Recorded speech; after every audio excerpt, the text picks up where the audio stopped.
everyone, it's Yuletide and we all here are very excited. We hope you're excited as well and making the most of the season. Thank you for joining us on Diaspora Connect, where we champion excellence by spotlighting the resilience of Nigerian citizens who are breaking barriers and making a difference across the world. On the show, we explore identity, origin, and diverse journeys of Nigerians in the diaspora. I am Abosede Adeniwa. Let's get the show started with some top stories.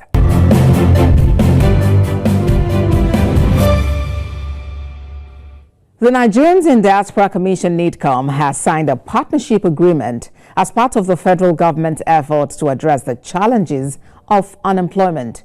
The MOU signed with Power Africa aims to connect young Nigerian professionals with remote job opportunities in diaspora-owned businesses across the United States, Canada, and the United Kingdom.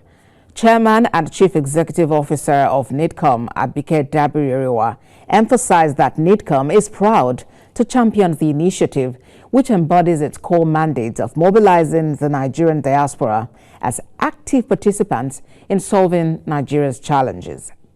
This is a groundbreaking agreement here because we get the chance to engage, inspire, prepare our young people to compete for global opportunities. We've seen examples like this in India, Pakistan, Philippines, but this is the first time that we're officializing this, where we train young people and now we connect them to global job opportunities. There are many youth out there, talented, very, very creative. Now, you don't have to leave the comfort of your homes to get these jobs. Some of these jobs can be virtual. And then when we work with Power, you can actually be get engaged through them online. And then for Nigerians in the diaspora that need these services, through this MOU, you can get them.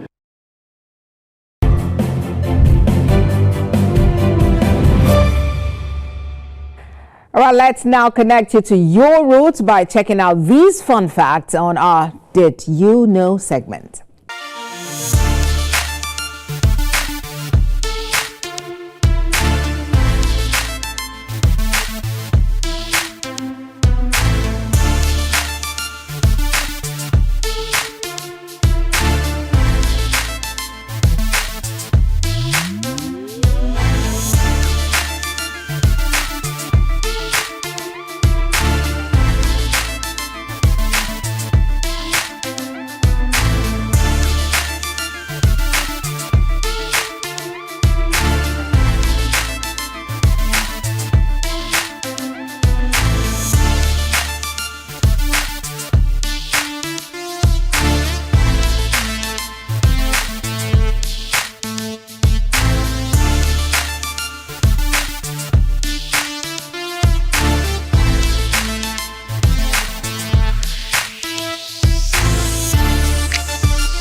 Some really amazing facts there.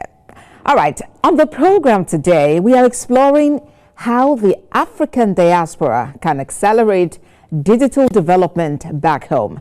And my guest is Gbemisola Ajayi. She is a UK-based digital transformation consultant and AI specialist with decades of cross-sector experience spanning technology, business strategy, and project delivery.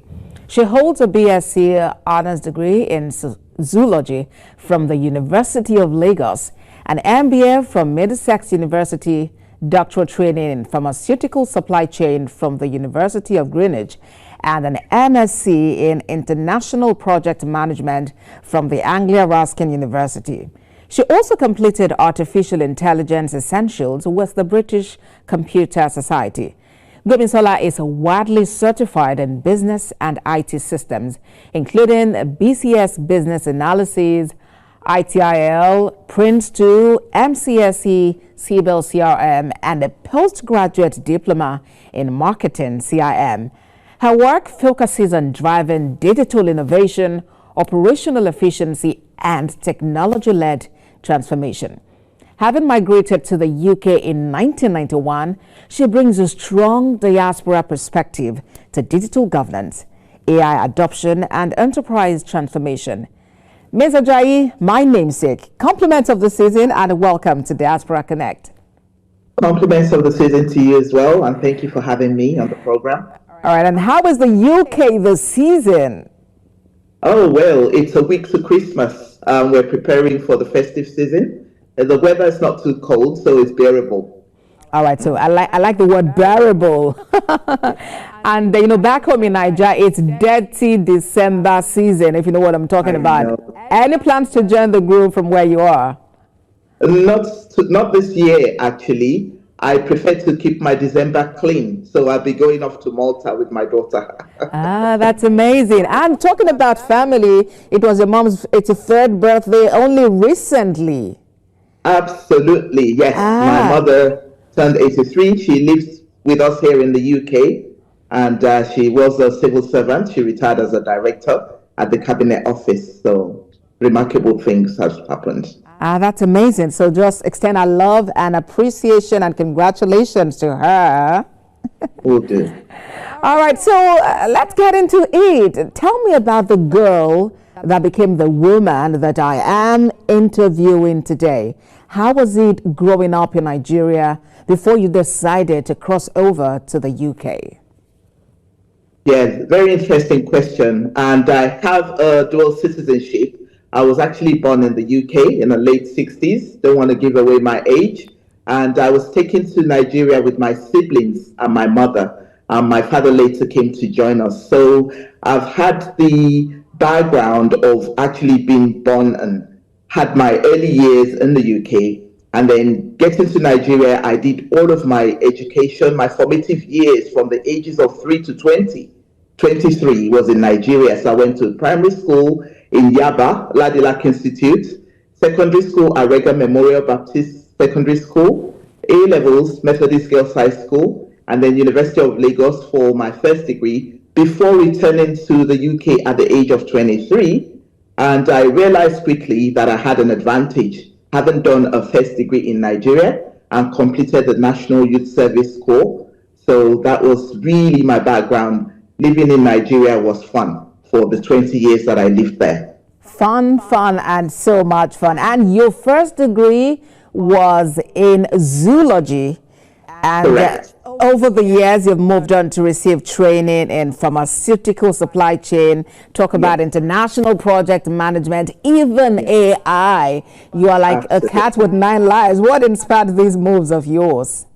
Absolutely. So returning to the UK, I realized quickly the advantage that I had. Being a British citizen with a British passport, I realized very quickly that I didn't have to go through the processes that my colleagues at the time were going through, finding their footing. So it was actually quicker for me to get the corporate jobs.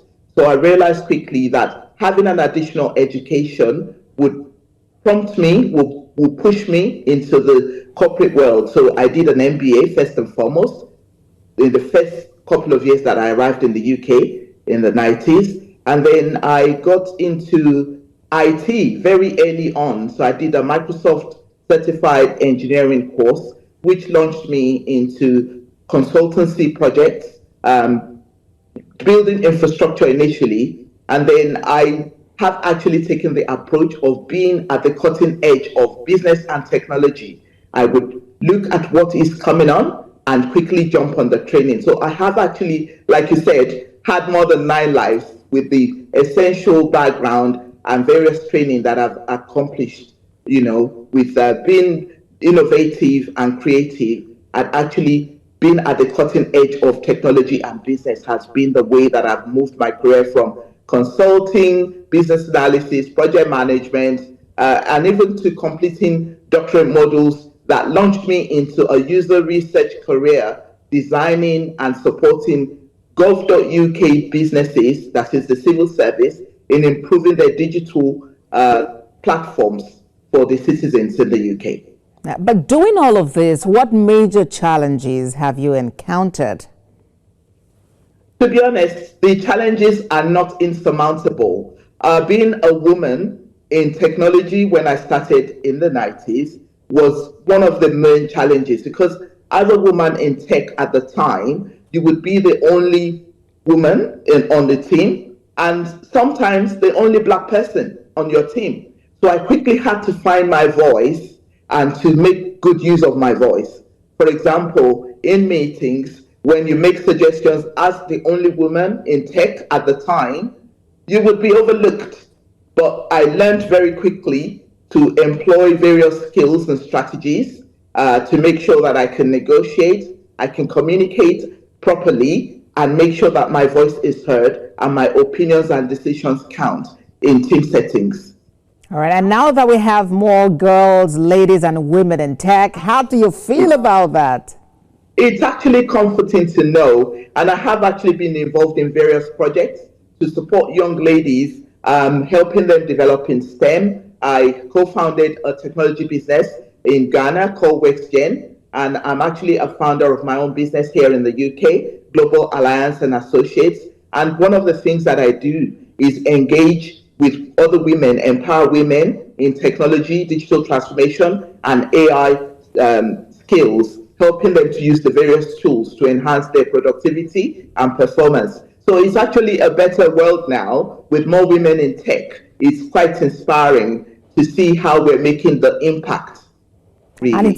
And it's amazing to see what can happen within the space of just about 30 years, within about 3 decades, having more women and then also more people, with color being, involved, especially at those very top levels. Now, tell me, in what ways would you say your Nigerian root, has helped you adapt and to thrive over the years? Absolutely important, having that Nigerian connection. And there's something about being Nigerian. I'm a proud Nigerian. You cannot take Nigeria out of the girl, honestly. The Nigerian route has been one of resilience, strength. It has propelled me to work with various people, even staying in connection with my roots. For example, I recently contacted the Vice Chancellor of the University of Lagos to collaborate with her and her team on actually training the staff on digital transformation and using technology to improve productivity. So I have actually kept in touch with my roots a lot. Giving back to my alma mater, Reagan Memorial Girls High School, I championed and project-led a project that gave back in 2022, which was celebrating our 40 years of leaving school. And also, my community here in the UK has been involved with engaging with my A-level school, Methodist Girls High School, where I'm an active part of the choir that we do in conjunction with Methodist Boys High School. So my Nigerian root is one that I cannot actually separate myself from. It's very inspiring to be Nigerian, actually. All right, now let me be a bit biased. You've spoken about going back to Reagan, going back to the other institutions. It's time for you to also go back to Unilag and do something. I have been. I did go to see the Vice Chancellor, Professor Folashade Ogunshola, and had conversations with her about how I can give back to my alma mater. I have been engaged, and I will continue to be engaged with all of my background, all the paths that I've been engaged all along and continue to. That's amazing. That's amazing. And that truly is the Nigerian, that Niger spirit of resilience, commitment, giving and sharing. So at this point, how do you think that, African diaspora, how do you think they can accelerate digital development back home this 21st century? Absolutely good question. There are a lot of IT technicians or technology experts here in the UK that can give back to our country. One of the things that I think is important for us as Nigerians is to keep adequate documentation and to digitize all of our processes.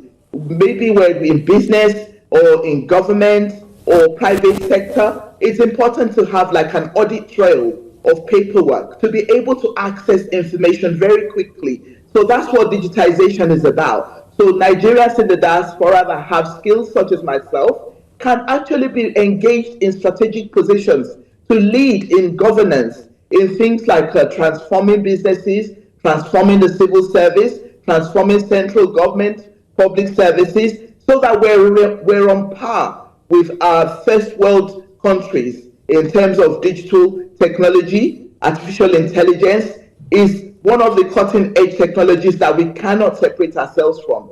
And actually understanding and using the tools effectively can help to boost our economy as a whole. So the collaboration between diasporans in leadership and Nigerians will be very important in this current dispensation.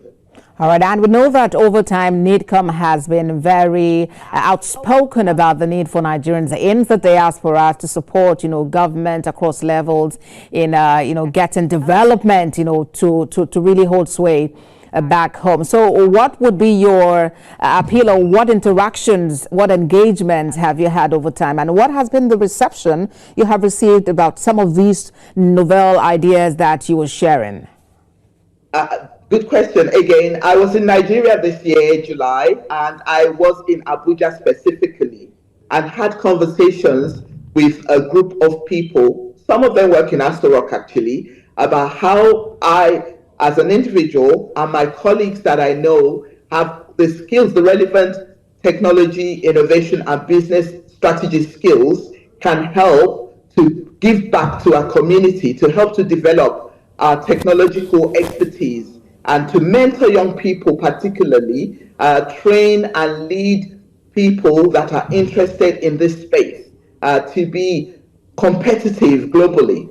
That would be my contribution. Engage us where necessary, and we can bring the governors and all of the leadership skills that we've learned to collaborate with expertise in Nigeria, because we're all very talented in our own ways, and we can work together to make a better Nigeria, really.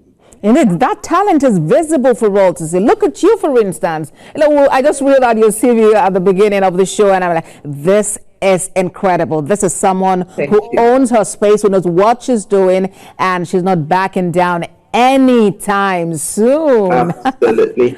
All right, so what would be your call to other Nigerians in the diaspora, about driving impact back home? I'm talking about people who are probably perplexed, who are afraid, who are concerned and worried. I mean, all of those emotions rolled together, bottled up within them. What would be your counsel to them?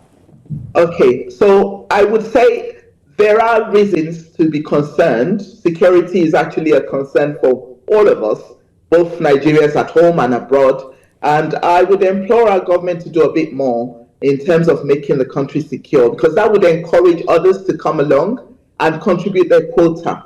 So I would say continue to engage with your peers and your colleagues, home and abroad, form a community. Let us build resilience together.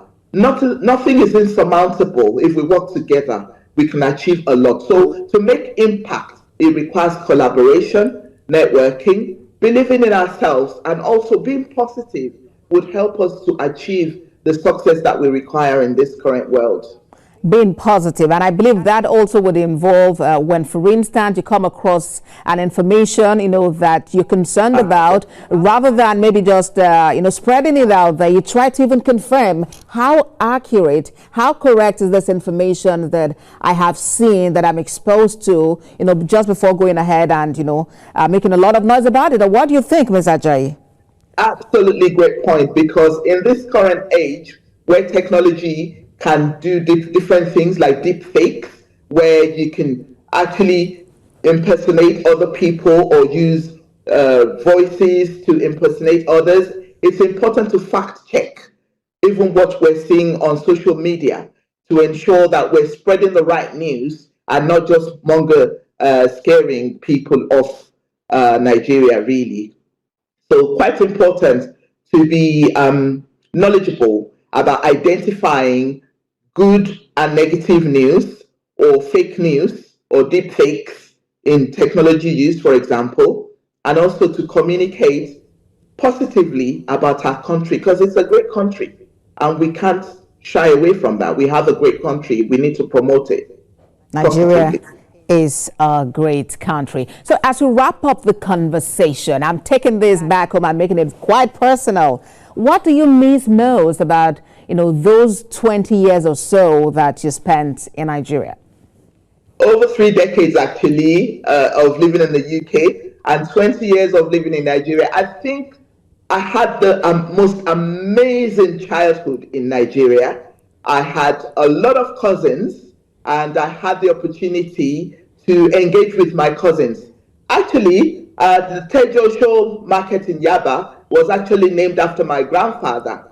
So, so I have a lot of cousins and a lot of relatives. So growing up in Nigeria was one experience that I could not exchange for anything in the world. So I actually missed the engagement with my extended family members, which was a big part of my growing up. Although a lot of my cousins are here in the UK with me as well, and that is amazing. Yeah, that's truly amazing. And family is really just everything, right? Absolutely. Family is everything to me.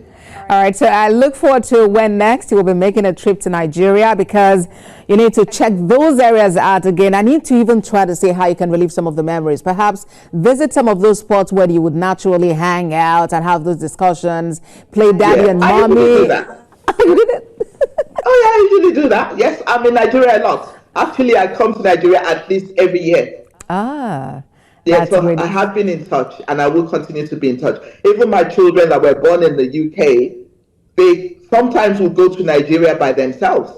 My son particularly, he loves Dirty December, but I've said to him this year, let's not go to Nigeria this year, let's stay together as a family. Let's dirty the December elsewhere, and then maybe next year we can come dirty the December the Niger way. We'll come and clean it up. We'll clean it up. It won't be dirty, then it'll be clean December. December, yes. It's been a pleasure speaking with you, Gbemisola. Absolutely. Ajayi, yes, and a UK-based digital transformation and consultant and AI specialist. Yes, thank you very much, and we wish you a very jolly Christmas. I'll say Merry Christmas to you and a Happy New Year as well. Thank you. Lovely chatting with you. Same here. All right, incredible conversations there. It just goes to tell you that Nigerians are everywhere, doing awesome things, making impact, and actually displaying that green, white, green flag out there for all to see. Next on the show is Culture Connect.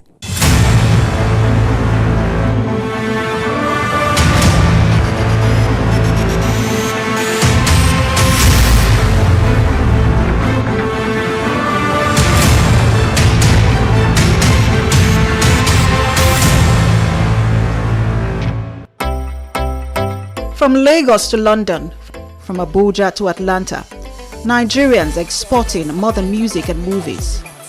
A new generation in the diaspora is finding creative ways to monetize what they know, how they live, and what they love about home. Across major cities like London, Toronto, Houston, Nigerians are blending heritage with entrepreneurship. They are teaching languages, hosting pop-up kitchens, designing Ankara streetwear, and advising global brands on authentic cultural storytelling. This cultural economy is not just about profit, it's about preserving identity and sharing Nigeria's vibrant traditions with the world. For many, these ventures began as passion projects, teaching Yoruba, Igbo, and other languages online, organizing dance classes, or sharing recipes on social media. Today, they have become thriving businesses, powered by curiosity and a global appetite for authentic African experiences. From fashion runways to music festivals, Nigerian creativity is now part of the global conversation. Cultural entrepreneurs are not only earning, but they are redefining how the world sees Nigeria.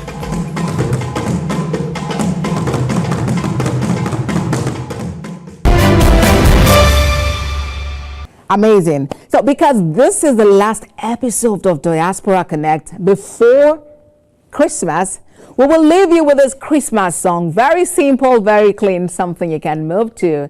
We wish you a Merry Christmas. We wish you a Merry Christmas. We wish you a Merry Christmas and a Happy New Year. We want to wish you a Merry Christmas. We want to wish you a Merry Christmas. We want to wish you a Merry Christmas from the bottom of our heart. From all of us on Diaspora Connect and all of the TVC News and TVC Communications family, here is wishing you a very joyous Yuletide, and we hope that all things work together for your good even as the year wraps up and we move on and launch into another year. Thank you for being a part of our 2025. We look forward to more engagement, more interactions in the years to come. That's the show today. I am Abosede Adeniradremi. I'll see you again. Goodbye.